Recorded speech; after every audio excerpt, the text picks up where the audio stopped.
OBC आरक्षण पर high court के फैसले के विरोध में आपने किया प्रदर्शन।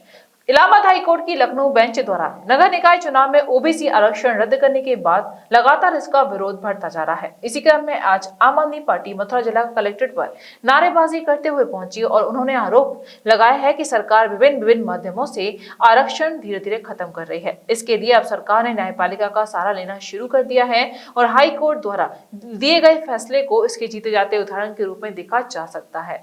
आम आदमी पार्टी का आरोप है कि हाई कोर्ट में सरकार ने अपना पक्ष कमजोर रखा। इसकी वजह से ये फैसला ओबीसी आरक्षण के विरोध में आया है और सरकार धीरे धीरे आरक्षण को खत्म कर रही है, चाहे वह सरकारी नौकरियों में हो चाहे किसी अन्य विभाग में। साथ ही सरकार धीरे धीरे सभी सरकारी संस्थाओं का प्राइवेटाइजेशन कर रही है, यहाँ तक कि रेलवे को बेचा जा रहा है। ऐसे तमाम आरोप आम आदमी पार्टी के द्वारा लगाए गए। देखिए, यह जो आंदोलन पिछड़ा वर्ग विरोधी सरकार भाजपा सरकार कर रही है, जो पिछड़ों के जो SC ST के हैं, दलित हैं, गरीब हैं, वंचित लोग हैं, जिनके लिए आरक्षण दिया गया था, इस आरक्षण से उनको कुछ नौकरियां मिल जाती थी।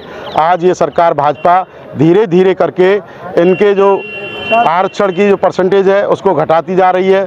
चाहे आप रेलवे में देख लो, चाहे कहीं भी देख लो। जो नगर निगम का चुनाव हुआ था, इसमें इन्होंने पिछड़ा वर्ग का आरक्षण गलत किया, जिसे कोर्ट ने भी आपके सबके सामने साबित कर दिया है कि जो पिछड़ा वर्ग का आरक्षण किया है उन्होंने गलत किया है। तो मैं यही कहना चाहूँगा इस सरकार से कि ये आरक्षण विरोध न करें। अगर ये आरक्षण को विरोध करेंगे, छेड़छाड़ करेंगे आरक्षण के साथ, गरीब मजदूर वंचित लोगों की आवाज़ के साथ छेड़छाड़ करेंगे, उनका जो अधिकार है उसके साथ छेड़छाड़ करेंगे, तो ये आम आदमी पार्टी और बहुत तरीके से बड़ा आंदोलन करेगी और गरीब पिछड़े वर्ग के लोगों के लिए जो उनकी आवाज़ बनेगी और उनके आरक्षण के लिए उनके लिए एक लंबा आंदोलन करेगी और एक लंबी लड़ाई करेगी। प्रदेश सरकार का कहना है कि हाईकोर्ट के जो फैसला दिया गया है नगर निकाय चुनाव आरक्षण को लेकर उसकी समीक्षा करेगी और हो सकता है उसको लेकर वो सुप्रीम कोर्ट भी जाए। तो इससे आपको नहीं लगता सरकार थोड़ी सक्रिय दिखाई दे रही है इसे लेकर? देखिए, जो प्रदर्शन हम कर रहे हैं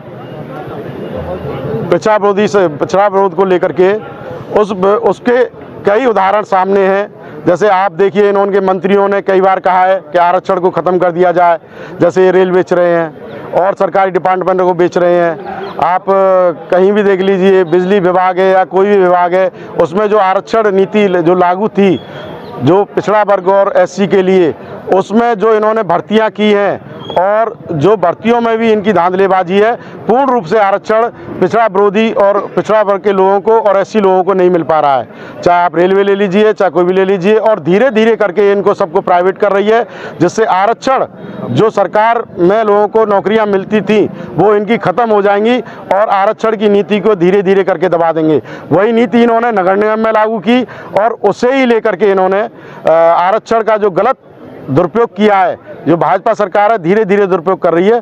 मैं यही कहना चाहूँगा कि भाजपा सरकार होश में आए और आरक्षण जो है उसको सही तरीके से लागू करे। City super speciality hospital, Govardhan चौराहा और city care hospital, township Mathura. अब सुपर स्पेशलिटी सुविधाओं के लिए दिल्ली NCR और आगरा जाने की जरूरत नहीं। Cardiology, neuro surgery, medicine, ortho gastro surgery, plastic surgery, critical care and pain management जैसी सभी सुविधाएं अब एक ही छत के नीचे। CT scan, cath lab, endoscopy, MRI जैसी सभी आधुनिक मशीन सिटी हॉस्पिटल में ही उपलब्ध है।